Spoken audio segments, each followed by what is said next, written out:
Hi, my name is Denise, and this little guy is Coco. And the reason why we're doing this video today is because back at the beginning of February, um, a couple I know, they brought him home from Petco, and shortly after he started coughing and sneezing. And so, unfortunately, they do not drive due to some disabilities. And so I said I would help them out and I would take him for a vet visit. And when I did that, we found out he had an upper respiratory infection. And so gave him some antibiotics. And we actually ended up doing that for 2 weeks. And unfortunately, the sneezing, coughing did not get better. But otherwise, he was eating and playing, and was a pretty happy piggy. Otherwise, but unfortunately, with respiratory infections in guinea pigs, if they don't get treated properly, they can get worse, and they can go into pneumonia, which is very bad. Unfortunately, the local vet, the only antibiotic he had was what a lot of people refer to as Bactrim or Sulfa. And any of you with pets, you see the liquid pink stuff, that's what that is. And it just was not doing the job. It was not strong enough, or it wasn't the right type. There's different types of antibiotics. Some will kill certain strains of bacteria, etc. So basically, we knew we had to try a different antibiotic. And then while we were trying to get in to see vet about that, his respiratory infection got worse. His nose started running, and he was becoming lethargic, and it was not good. We knew he wasn't feeling well, so we made kind of like similar to an urgent care appointment with the vet. Got him in and got him on some different antibiotics, and the runny nose and that all cleared up fairly quickly, and he was feeling better, which was good. But unfortunately, we noticed that when you go to pick him up, which would be grab him around the middle, which is kind of like where his lungs are, he would cough and or sneeze. And we're like, well, what is going on? He's feeling better, but there's something else going on. So, unfortunately, I had to make another trip to the vet. And found out, and the only way to find this out, unfortunately, because unless pneumonia is really bad, you might not hear it with the stethoscope. The lungs might sound clear when they are not. And especially in the early stages of pneumonia, you might not hear it. So the only way to find out what is going on, you have to do an x-ray. So we did do the x-ray, and we did see that there was some, fluid, whatever, in his very upper lungs. Not a lot, but it was there. So it probably the beginning of pneumonia. And also, the poor guy also has an ear infection. The way that guinea pigs are set up, the ear is not that far from the lungs, so that is not an uncommon thing. So, basically, we've put him back on the antibiotics.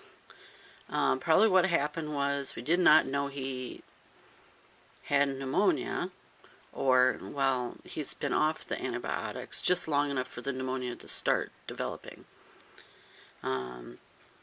And what we have come to the conclusion of is this might have started out as a nasty strain of Bordetella. Now, a lot of you probably know Bordetella from dogs and cats. You hear that hacking kennel cough. Most of the time, with dogs and cats, they will get over it. It's like a cold, and they don't need antibiotics for it. But sometimes they don't. If they have a compromised immune system, or if it's a nasty strain, they will have to have antibiotics for it. Now, for guinea pigs, they don't have a tough immune system like dogs and cats do. So they are a lot more susceptible to things getting worse in a short period of time, and they have trouble fighting stuff off.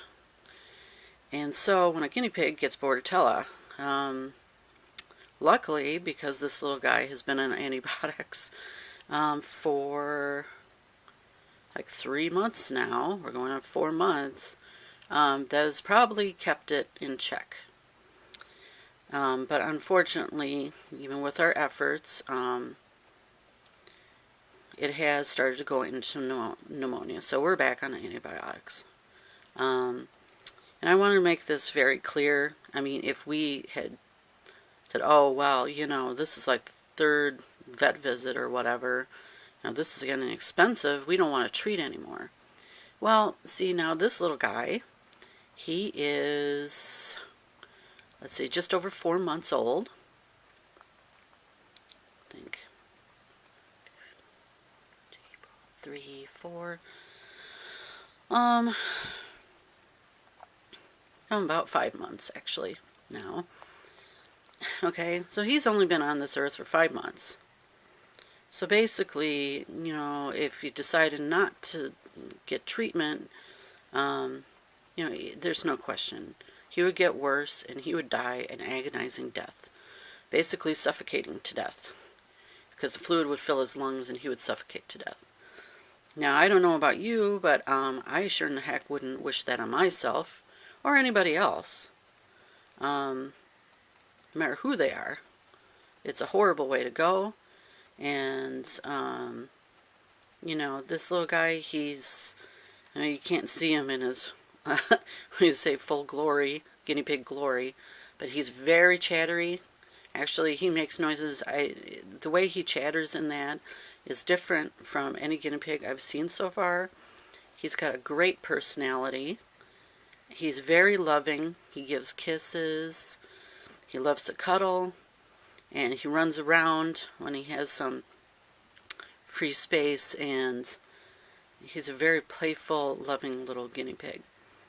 And it would be a real, very sad if we gave up on him and did not give him a full chance at life.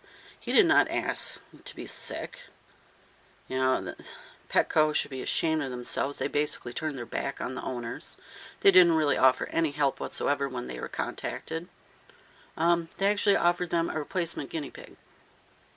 So, yeah, not too happy with them. They're actually supposed to reimburse for some of the for the veterinary bills, and even though they were given the paperwork, that has not come through either. And so, yeah, I would say, stay the heck away from Petco, PetSmart, those places. There's actually been a letter that has gone out, I know, with PetSmart about this Bordetella issue, so do not get a guinea pig or any other animal from those pet stores. I'm sorry if some of you people, work there, and I know there's exceptions to every rule, but please, there's so many up for adoption. Do not, support these people. His breeder obviously did not care at all about him. The store didn't care at all about him. They're out to make a buck.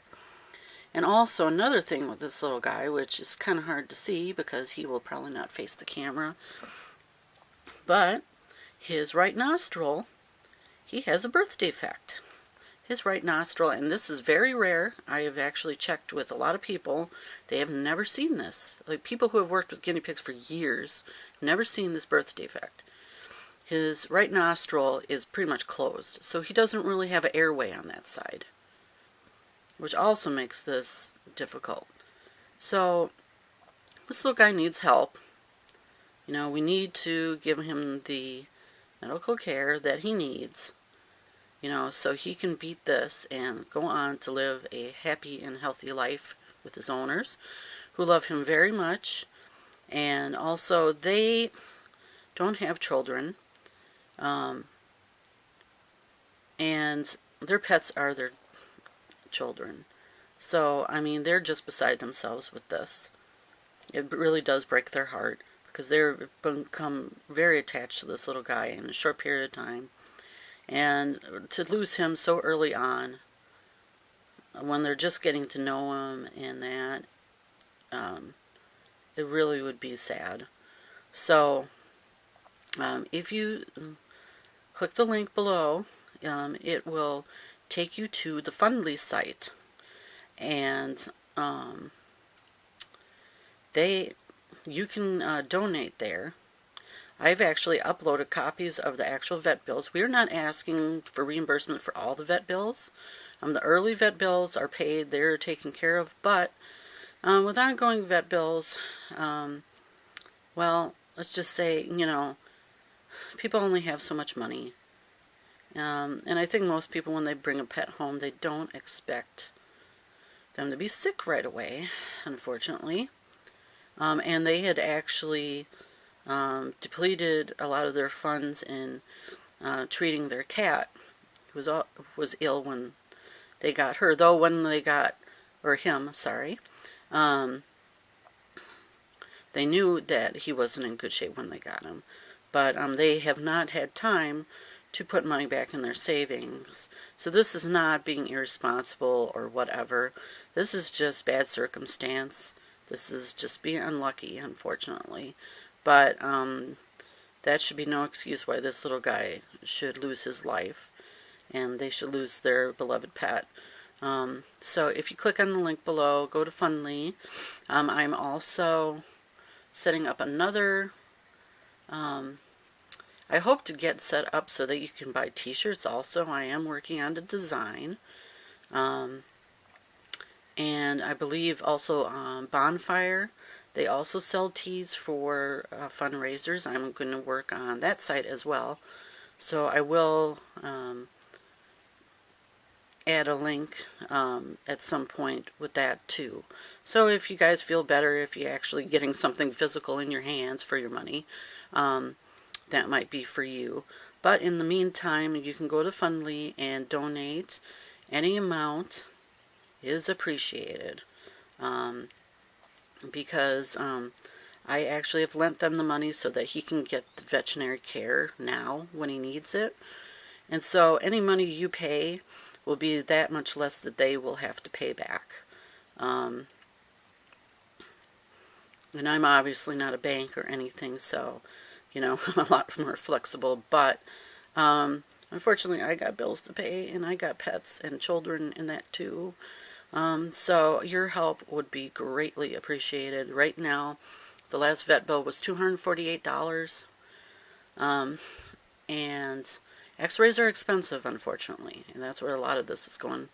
It was $26 for the medication, and then now, because he has to be on the medication for 6 to 8 weeks to kick this thing out, it's going to be like $40 total for the medication. And he will have to go back for another x-ray in like 3 weeks, and that will be an additional $150. It's $50 for the office visit and $100 for the x-ray.